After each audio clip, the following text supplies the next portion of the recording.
And look, we can have disagreements on whether he should play or the starter should play more or not. This is how they roll with it. So once you understand and peep that the Browns are not playing their key players in the preseason, you need to temper down what you take from the preseason based on that, because we can say the Browns ones looked terrible against the Bears. It wasn't their first team. It was Jacoby Brissett and a couple of first teamers sprinkled along the offense and defensive side.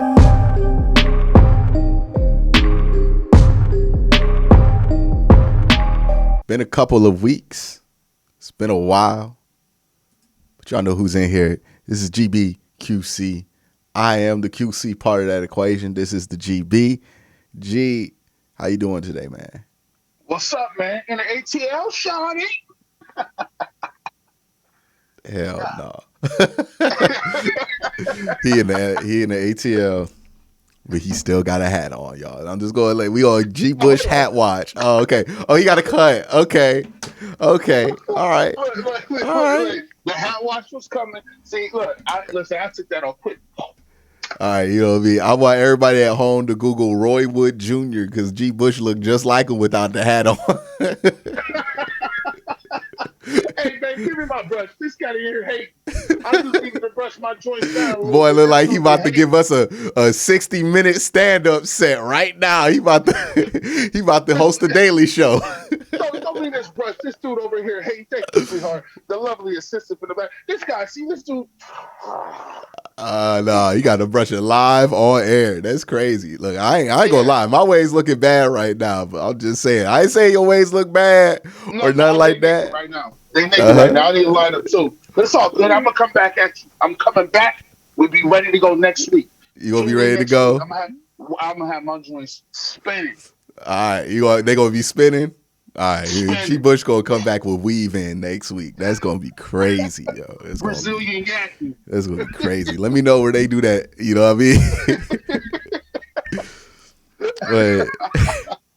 But Lord. G Bush's hat aside, we got a lot to talk about. The preseason's over. Thank God, right? Because we have heard a litany of crazy takes over this preseason. Remember, I've heard everything from Deshaun Watson's not good at football anymore to the Browns are going to win 2 games because they had a bad second preseason game with no starters in, to Kenny Pickett's the second coming.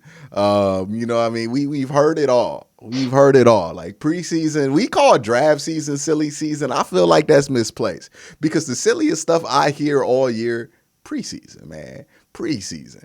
And I was talking about it earlier. I'm like, man, look, you know when like Baker had them good games against like New York, like the Jets, and people be like, it's the Jets. It doesn't count. And it'd be like the regular season. But then we get these preseason games and Baker do that against like the Jets' fourth quarter offense, or not Baker specifically, but a quarterback does it against like the fourth quarter in the preseason game. And then people lose their mind. Like, oh man, the league done messed up passing on Kenny. I'm ready for it to be over, man. I'm ready for the preseason. I'm glad it's not 4 games. You know what I mean? Like, I'm just thankful that they got rid of the 4th. I'm ready to get it back to you. Listen, I'm ready to take it down to 2. Like, you're right, man. Like, I saw, people, I had all kind of Panthers people on my timeline. Look at Baker. Y'all messed up. Y'all did the worst thing ever. 2 touchdowns. Look at him out here. He throwing frozen ropes, G Bush. I'm like, man, oh my goodness. Y'all got to pick and choose. Either y'all going to count preseason or you ain't going to count preseason, right? But the thing about preseason is like this, bro. It's like, It's like the first day of school, right? You really don't know if that girl in the first day of school is hot or not. You don't really know. It's the only sample size you got. She come in looking good. Her hair was done. She come looking good. She got a little perfume on. She got that first day of school outfit on. And her stock is way up here. So you're like, oh, and she done got her money off over the summer. Oh, she bad. But then about 2-3 weeks pass, she back to that same old gear. She waking up at 5. She waking up at 6:45 instead of get rolling out of bed, brushing her teeth, going to school. And guess what? You just was happy. But that was the only time you had to go by what you saw. This sound like the first day. This sound like you speaking from experience, G. Bush. Have you signed a 5-year deal in the preseason before? Listen, I signed people for a max. This should have been a mid-level. You gave them the max at the one game. I'm like, she came out and got 25 and 12. There's like G. Bush. There was this one girl. She had. Now you got to think about it, man. Shout out to her. This girl, she know who she is. Her name was Kiva at the time. I ain't gonna say her last name because she probably married or something. But she came to school one day. Woo! That first day, she was cooking. She was getting to the basket. Not the first day. Not you bought it on the first. Not the first day. I was like, I gotta get her number. You gotta wait one rotation before, if I remember high school correctly, right? I remember that's how it was for me. When people would be checking me out, they would wait one rotation. Okay, let's see till he get all that till he had to wear them shoes again, and then see what he got going after that. Like that's how it worked. Hey, you out here? Oh, G. Bush, man, can't get G. Bush no money. He gonna sign everybody. I said, man, she got G. Bush wanted to give Peyton Hillis a 5-year deal when that happened. I'll be giving all the positions that don't deserve the deal. I'll be giving running backs, guards, defensive tackles get max money. Middle linebackers that got drafted in the 4th round. You know what I mean? They showed that spark. You know what I mean? They was getting to the football that first day. That first scrimmage, they was balling. Needless to say, man, I think about it like this, man. I think every year we get caught up because it is a game. It's the only thing that we can see. And sometimes you don't want to be seeing that, especially like you got people move up and down the fields and Justin Fields is looking good. And the first thing you say is, I want my team to look like that. I want these frozen ropes to be thrown on my side. And like he said, we were talking about it before. He said, look, the offense is going to be a work in progress throughout the year. It's not people thought like we was going to be lighting the scoreboard up with Jacoby Brissett. Granted, we got Chubb insane. And Hunt. but bro, that's not the. We gonna have to fight, claw, scratch to do a lot to win some of these games, and a lot of them are going to be ugly. And I expect it to be ugly, and I don't even expect it to turn around and be brilliant when Deshaun Watson come back. I mean, this dude come back in like December. Like we talk about Christmas presents at that point in time. Like, come on, dog. Like, so I think the offense will be a work in progress throughout the year, man. To be honest with you, man. Yeah. You're hoping that at the end of the year it starts to look like how you want it to, but we're talking about the end of the year, right? Like the strength of this team, and I've said this all offseason, the tone has not changed. You know what I mean? From preseason to the offseason, I've said this. The strength of this team will be dictated off the strength of this defense because that's the best part of this team is the defense. If they can win through their defense and just not make enough mistakes and just not make mistakes on offense, they'll be all right. But if they make the penalties, which is the one thing in the preseason that does concern me is the amount of penalties that I'm seeing, right? That's a concern because this is a team that can't afford to get behind the sticks. That's going to lead to 3 and outs. It's going to lead to the defense getting fatigued, and it's not going to be a good situation. But I do think people need to understand that, like, preseasons are pretty meaningless to begin with, but like within different teams, preseason has a different level of meaning, right? Pittsburgh plays TJ Watt in the preseason. They play all their starters in the preseason. The Browns do not do that, right? That's not what Kevin Stefanski does. Kevin, you know who has it? Nick Chubb has not taken the snap this entire preseason. Myles Garrett is not taking a snap an entire preseason, and he ain't ever gonna do it while Kevin Stefanski's the coach. Amari Cooper ain't taking no snaps. Denzel Ward is not taking any snaps. Kareem Hunt, Jack Conklin, Joe Bitonio, Greg Newsome. I mean, Deshaun's not playing till week 11, and he still ain't playing, right? Which tells me Deshaun might play, like, in that 5-year contract, Deshaun might actually play like 4 drives of preseason football in 5 years in that contract. Like, you know what I mean? If they're not even willing to risk him in the preseason, look, we can have disagreements on whether he should play, or the starter should play more or not. This is how they roll with it. So once you understand and peep that the Browns are not playing their key players in the preseason, you need to temper down what you take from the preseason preseason based on that, because we can say the Browns ones looked terrible against the Bears. It wasn't their first team. It was Jacoby Brissett and a couple of first teamers sprinkled along the offense and defensive side. But I mean, they threw Jedrick Wills out there, but that was like the only starting, like the Jedrick Wills and Wyatt Teller. That was it. Yeah, that was it on the offensive line. You know what I mean? You know what's so funny? It's Jedrick, man. Hey, I know you be feeling a certain type way. How you gonna have me out here? And they's like, look, hey, big fella. You young. You young. You a young boy. You a young boy. You know how it is. Young boy, you could be. This is like college football. It don't matter. You could be the coldest true freshman alive. Your sophomore year, you still gonna be doing all them practices, right? Like, this just is what it is. If you young, bro. Ain't nobody trying to take them bumps. Like, you know, you got to earn that, right? I mean, I'm shocked Greg Newsome got into that category, to be honest with you, because he's in his second year. They slid him in there. Oh yeah, there was like hamstring out.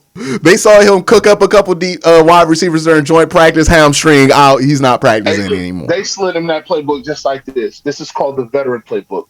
Yeah, they gave him that pass. Like, we're used to Browns of years past, which we were a team similar to what the Bears are probably going to be this year, where we would play all the starters minus Joe Thomas, because Joe Thomas was the only player worth protecting on those teams. We got like 8 dudes that's Joe Thomas level protection right now on this team. So we have to keep in mind when we hear these reports about training camp, when we see what we see in preseason, take it with a massive grain of salt, knowing that the Browns especially are not a team that plays any of their key players. And they're just a different team with Denzel Ward and Myles Garrett out there defensively, right? Like, and we can say, oh, well, they should be good without him. Dog, if you add Denzel Ward and Myles Garrett to Ohio University, they might win the national championship. You know what I mean? Like, that's just how good those two players are. I mean, we just talked about. I'd be handing the ball. Myles Garrett played both ways. What you mean? You know what I mean? I'll make sure we win the championship. Yeah, like they're just that important to the team, right? That's why they're not playing, right, in the preseason, is because they're that important. Ultimately, is Jacoby Brissett important? Of course he's important for the first 11 games. But if Jacoby Brissett goes down, it's not like it's impossible to find somebody who plays at the level of a Jacoby Brissett, right? There are guys out there that play around that level, because Jacoby Brissett's ultimately, you know, a average level to below average starting level quarterback. That's kind of the same thing you would get from a Jimmy Garoppolo, in my opinion. It's the same thing you would get from like a Tyler Heineke or Tyrod Taylor, right? Like, they're that level of quarterbacks. Those guys are ultimately replaceable. So you could throw them out there. But when you have those irreplaceable guys, they're not going to be out there that much. I mean, just look at the difference between how long Baker's not irreplaceable by any means, but he's better than replacement level quarterback, or the potential for him is better than whatever Jacoby Brissett's potential is. And even last year, he only played 2 drives in the preseason. Like, this is just going to be what it is with Kevin Stefanski. He's going to play this ultra safe in the offseason and not have a lot of his starters in. And that's just going to affect the evaluation. I think we're used to evaluating this as if the starters are out there. Starters ain't out there, man. Yeah, the version of the Browns that they sent out there last night, that's a 6-win team.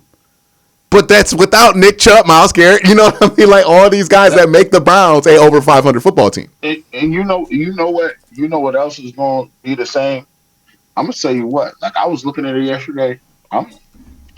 This playbook is going to look a lot like the same joint. Like, it's not going to deviate much from 2020, bro.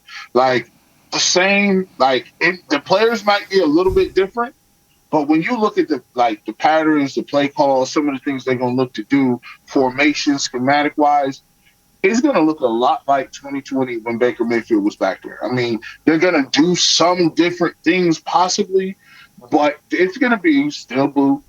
It's the same offense. It's the same offense, right? Still joint. So it's going to be boots. It's going to be, they'll add in some RPO stuff whenever they want to do a Josh Dobbs package, but it's going to be the same thing. The only radical change to this offense is going to be for Deshaun Watson, because Deshaun comes with like 10, 15 plays that he wants himself, right? That he will run. But other than that, it's going to be the same offense because Baker Mayfield, he's within that realm of quarterbacks you don't change the offense for. And Jacoby Brissett, most certainly in the realm of quarterbacks who are asked to, I think Jake Burns has a great word for this. There are creators and recreators. Deshaun Watson is a creator, right? You get him out there, he can make things happen. That's why he gets paid the big money. Jacoby Brissett, Baker Mayfield, they're recreators. As much as Baker wants to be a creator, that's probably the problem with him is that he's a recreator that doesn't want to fit in that role, which causes a lot of turnovers. But Jacoby Brissett and Baker Mayfield, those are recreators, right? Just do what the offense says to do. Just if you throw it here to this spot and in this coverage, you'll hit them open, and that's all I need you to do. That's what they are, right? And that's what this offense is going to dictate from the quarterback position. And I think Jacoby's going to be all right. I understand people's concerns. Look, I'm not going to lie to you. Jacoby didn't look great. I know people are trying to tell us like Jacoby looked great. That's not true. He looked all right, right? He looked like Jacoby Brissett to me. Like he had some. He made some decent throws. You know, he had the interception, but that was on shorts. Like he had what he was supposed to do. He hit David Njoku in a nice little seam route. You know, for the most part, it was Brissett-ish, right? Like he looked like a guy who, if you want to win the game, it's going to be a team effort. That's what we've been saying with Jacoby Brissett the whole time. You know, and defense got to do something. If you get a turnover, maybe a special teams play. What were your thoughts on? You know, they're putting our kicker, Cade York. They put him in Hall of Fame already. You know, I worry. The thing I worry about, right, is he has the talent, right? Because he made like a 70-yarder in warm-ups, and like doing stuff in warm-ups only does so much to me because NFL kickers are kind of like basketball players in that sense where you see them in warm-ups, you think they kicking God, right? Like if you've ever seen an NFL kicker do warm-ups, they do incredible stuff in warm-ups, right? But that don't mean they could do it in the game, right? LeBron can make an 80-foot jumper in warm-ups. He's not going to make that in a game. And that's the same thing with kickers, right? He might be able to make a 70-yarder with no pressure on his face in a warm-up, but he's not going to do that in a game. But he has tremendous potential. Like his leg strength is there. You know, he has all the tools, I guess, for a kicker. The question is, you know, are we going to be patient with him? And you know what, G? I get a bad rap on the internet about these damn special teamers, right? Everybody act like, yeah, you know, they hate me about the kicker Twitter hates me because I make fun of them and bully them all the time because I think standing the kicker is a ridiculous thing to do when you cheer for a football team. Not for anything like crazy. It's just like, these dudes come and go so much. Why are we getting married to them all quick? You know what I mean? And this is what we do with kickers here in Cleveland especially. And this is why I'm worried about with Cade York. We put Cade York on a pedestal, right? And we say, oh my God, Cade York, kicking God. He's going to make all these field goals. He can make it from 60. Let's try him out there for 66. And then you try him out there for 66 and he misses a bunch of them because he's a regular dude, right? Like he's not going to be that guy. He's not going to be Justin Tucker in year one. And he misses these kicks. And to me, I'm going to sit there and be like, of course he missed a 60-yard field goal. He's not God. Of course he missed it. People were mad when he missed that 58-yard field goal. I'm like, that's not a high percentage kick. He's gonna miss those sometimes, right? And then he came back and made a 57-yard field goal, which is fine. I'm gonna be okay with Cade York because you know what? I was okay with Cody Parkey. I felt like he was fine. Like I don't have high expectations of these dudes. Y'all do, and you know who turns on people fast? It's not the people like me who didn't have high expectations to begin with. It's the people who do have high expectations that turn on people fast, right? Anthony Schwartz. Why are people turning on him so hard? Because he runs a 4.22, Quincy. He could be the next Tyreek Hill. He's going to be a burner. Just you wait, Quincy. He's going to be great. Okay. And then he doesn't. Now you mad because your expectations are let down, right? I ain't that mad at Anthony Schwartz. I didn't have high expectations for him coming in, and he's living up to that right now, right? Like I'm not that pressed about it. He's a third round pick. He looks like a third round pick right now, right? He looks like he probably might not. Jordan Elliott was in a similar situation, but he looks good now, right? So 180 people that went ahead of you. yeah, but. You know, it's that same thing with Baker Mayfield, right? a lot of people who had the biggest issue with Baker Mayfield were the people who bought in 2020, right? Like I bought in 2020. He gave me that 2021, and it was like if Andre 3000 released a solo album and it was straight ass. Like that's what I felt like watching 2021. Was like, what is this? What is this? You told me this is gonna be fire. What is this? Every track ass. Every track ass. You gotta. Yeah, like the first track had a solid Drake feature on it, you know what I mean? And the seventh track was alright, but this is all ass. Like this is what Joe Budden said, a 2-pack of ass. This is just bad. Like you know what I mean? Listen to your instrumentals. Like it was. That's what Baker's last year was, and this is what people don't understand. Expectations get you ran out of town faster than anything else, right? If the expectations are high, the pressure's high, which means if you fail, it's gonna be worse than if you would have failed and nobody was expecting anything, right? Expectations are the thief of joy. That is a true statement, right? Because those expectations, Baker talked a big game. Oh, I'm gonna be the first quarterback to win the Super Bowl. I'm gonna bring this city back to prominence. He talked a big game. He got everybody's hopes up, right? He got everybody's expectations up after that 2020 year, both of how he talked about it and how he played on the field. I turned the corner during the bye week. I'm going to be a completely different. I can't wait to get into this offense. I'm going to be a completely different dude. And then he come out there and for whatever reason drops the equivalent of a Chance's new day, right? Or for a whole season. And people react accordingly, right? I ain't heard Chance drop nothing yet since New Day. That's how bad New Day was. The expectations were here for that album, and they ended up here. And Baker Mayfield is right now, that's who Baker Mayfield is in the rap game if he were a rapper. He's Chance the Rapper. I don't know how we got here. But that's what I'm saying, right? The expectations. Oh, we're talking about K. York. Yeah. We got to K. York and how we just make everybody a hit. Now, he went 2 for 1. I just need to see you do it in the game, buddy. That's it. I don't look. Here's all my expectations are for K. York, and people act like I'm the kicker hater. G. All I want to do, make the 40-yard field goals and under, make your extra points, and whatever you get from 50 plus, bro, cookies. I don't care. I don't care. I'll roll with it. I don't care, dog. He's gonna get 3 years because he's a 4th-round draft pick. Just make all the stuff under 40. If you miss, like if he missing extra points, I'm gonna start being mad. If he missing under 40-yard field goals, I'm gonna start getting mad because that's that Austin Seibert stuff, right? But if he's missing long field goals, I don't care. And that's what my expectations would be for him. But I feel like people think he should just make these 50-yard field goals automatic, and I just think that's ridiculous. Like they butter. They're butter. They're not butter. I think for us, like you said, you have to wait and see on a lot of these dudes. My hope is that, he does turn out to be, one of the better kickers in the league because Lord knows we've watched everybody else do their thing. We watched everybody else kill the game and not Boswell, and we got Justin Tucker and McPherson didn't miss last year.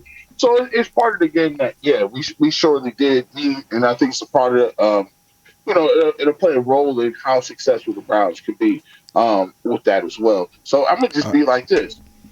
I'll tell you this.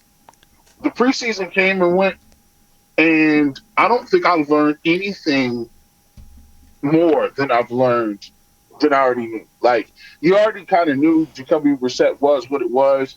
You didn't get to see Chubb, Hunt, none, Myles Garrett. We didn't even see Clowney or none of them dudes.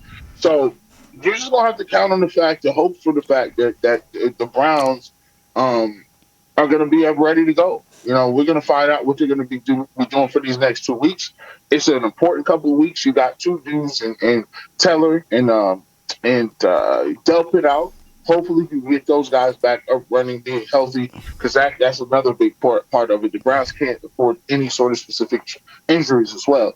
So for me, I'm looking at that, and I'm looking for Delpit. I'm looking for the recovery of Conklin, and then we suit it up. We tell Jacoby Brissett, don't turn the football over. And I'm also looking at how innovative he can be with getting Kareem Hunt the ball.